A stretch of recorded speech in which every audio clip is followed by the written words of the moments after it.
Hi అండి, అందరికీ good morning. మీకు ఒకటి చెప్పాలనుకుంటున్నాను. అదేంటంటే వారం రోజుల నుంచి ఒళ్ళంతా పేలి ఒళ్ళంతా గుచ్చుకోవటం, ఏదో ముళ్ళు గుచ్చుకున్నట్టు, సూదులు పెట్టుకొడిచినట్టు, అసలు నరకం అనుభవించాను.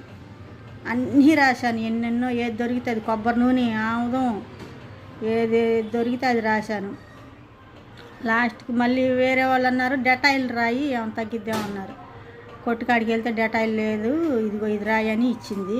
దాని పేరు పౌడర్, ఇది దాని పేరు కూడా నేను చూడలేదు, గబగబా తెచ్చి రాసుకున్నాను అనమాట. 3 రోజులు రాశాను. ఇప్పుడు అసలు గుచ్చుకోవటం లేదు, కొంచెం తగ్గిందండి, చాలా వరకు పర్వాలేదు. దాని పేరు కూడా చూడలేదు అసలు నేను సరిగా. డర్మికూల్ అంట, ఇప్పుడు చూస్తున్నా దీని పేరు కూడా. పౌడర్ అండి, చాలా బాగా పనిచేసింది చెమటకాయలకి. ఈ చెమట అసలు నరకం చూశాను.